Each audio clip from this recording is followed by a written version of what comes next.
সেই দিনে আকাশগুলা ভাঙ্গে ভাঙ্গে পইরা পুরা পৃথিবীর যত টিলা ফালা আছে, পাহাড় জঙ্গল সবকিছু সমান করে দিবেন আল্লাহ তাআলা।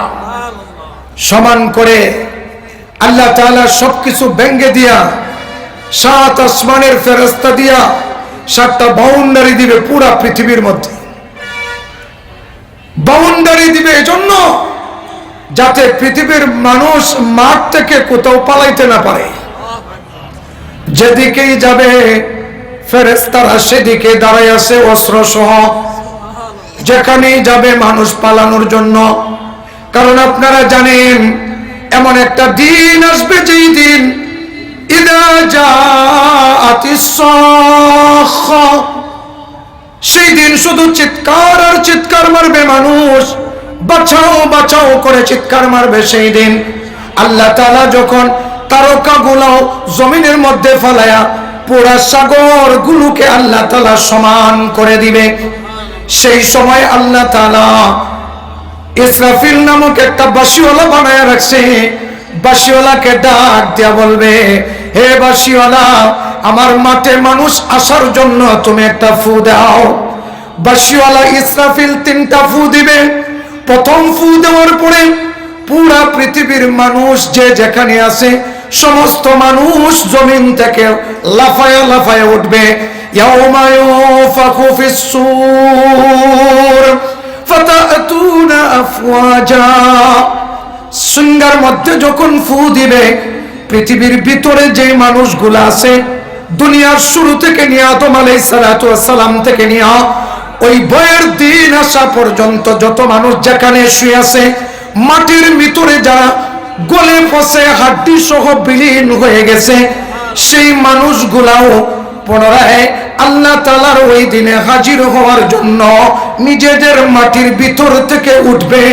আল্লাহর রাসূল বলেন, ইউহশারুন নাসু ইয়াউমাল কিয়ামাতি হুফাতান উরাতান গুরলান, সেই দিন মানুষ মাটির ভিতর থেকে উঠবে, তার পায়ের মধ্যে কোনো জুতা থাকবে না, তার শরীরের মধ্যে কোনো কাপড় থাকবে না, খতনাবিহীন অবস্থায় মানুষ উইটা তখন দেখবে পুরো পৃথিবী অন্ধকার, আর অন্ধকারের মধ্যে ভূমিকম্প চলতেছে, আকাশ ভেঙ্গে ভেঙ্গে পড়তেছে, আর জায়গায় জায়গায় ফেরেশতারা বলতেছে, হে বান্দারা মাঠের দিকে চলো, মাঠের মধ্যে যায় হাজির হও। যে যেখানে শুয়ে আছে, কোন জায়গায় অনেক পারিবারিক কবরস্থান, এলাকাবাসীর কবরস্থান, এখান থেকে মানুষগুলো উঠবে, যাকে যাকে দলে দলে রওনা দিবে।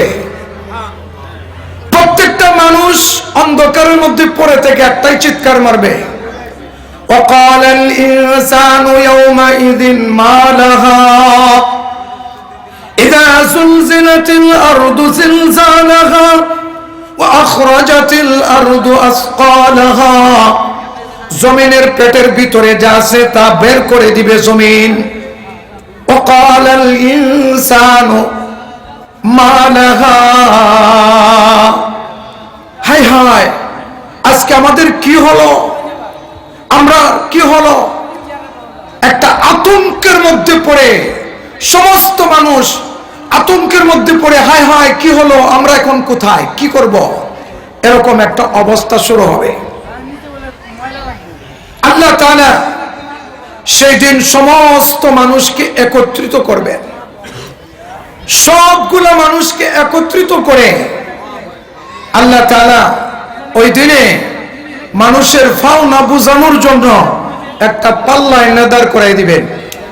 সূরাতুল আম্বিয়া আল্লাহ তাআলা বলেন, وَنَضَعُ الْمَوَازِينَ الْقِسْطَ لِيَوْمِ الْقِيَامَةِ فَلَا تُظْلَمُ نَفْسٌ شَيْئًا, আল্লাহ তাআলা একটা পাল্লা দায়ের করে দিবে মানুষের আমলনামা নাফার জন্য। বাজারে যে পাল্লা দিয়া মাফামাফি করে, আগে যে পাল্লা ফাত্তর দিয়া মাপতো, আল্লাহ তাআলা এরকম একটা পাল্লা দায়ের করবেন, যেই পাল্লার দুইটা পাট থাকবে। একটা পাটের মধ্যে ডান দিকে নেক আমল উঠানো হবে, আর একটা পাটের মধ্যে বাম দিক দিয়া বদ আমল উঠানো হবে। পুরা পৃথিবীর মানুষকে আল্লাহ তাআলা 120টা কাতারে দাঁড় করাইয়া দিয়ে আল্লাহ তাআলা মাফামাফি শুরু করবে। সমস্ত মানুষ আল্লাহ তাআলার সামনে দাঁড়ায় সবচেয়ে বেশি আতঙ্কে থাকবে 3 জায়গার মধ্যে। এর মধ্যে একটা জায়গা হলো আমল নামা যখন মাফা হবে, পুরা পৃথিবীর মানুষের জিহ্বা, গলার কলব তাদের ভিতর থেকে বাইর হইয়া লাদাল হানাজির কাজিমিন, তাদের ভিতরে যে কলিজা আছে এই কলিজা বাইর হইয়া গলার মধ্যে চলে আসবে। না জানি আমার কি হয়, আমার পাল্লা কোন দিক দিয়ে বাড়ি হয়। সেই মাঠের মধ্যে আল্লাহ তাআলা মানব জাতিকে 4 ভাগে ভাগ করবে। এক ভাগকে আল্লাহ তাআলা বেলা হিসাব জান্নাত দিয়ে দিবে, এক ভাগকে আল্লাহ তাআলা হিসাব নিয়া আল্লাহ তাআলা জান্নাত দিবে, এক ভাগকে আল্লাহ হিসাবের সময় যখন ধরবে হিসাবটা কঠিন হবে, জাহান্নামে যেতে হবে। আর এক দলকে আল্লাহ তাআলা বেলা হিসাব জাহান্নাম দিয়ে দিবে। মানুষ হবে 4 ভাগে ভাগ। কয় ভাগে? 4 ভাগে ভাগ করা হবে। এক শ্রেণী বেলা হিসাব জান্নাতে, আর এক শ্রেণী বেলা হিসাব জাহান্নামে। ফারিকু ফিল জান্নাতি ওয়া ফারিকু ফিস সাঈর। একটা দল জান্নাতি আর একটা দল জাহান্নামী। আজকের আলোচনায় আমরা বুঝতে পারবো, এই দিনটাকে স্মরণ করলে, আলোচনা শুনলে বুঝতে পারবো আমি কি জান্নাতি না জাহান্নামী। আমরা 4 দলের মধ্যে কোন দলে আছি, যা বিষয়টা জানার দরকার কি দরকার না? আমার ঠিকানা কি জান্নাত না জাহান্নাম? আমি কোন দলে আছি? দল হবে হাসরের মাঠে কয়টা? কথা বলেন না কেন? কথা বুঝতেছেন না? কয় দল? জোরে বলেন, জোর হলো না? 4 দল।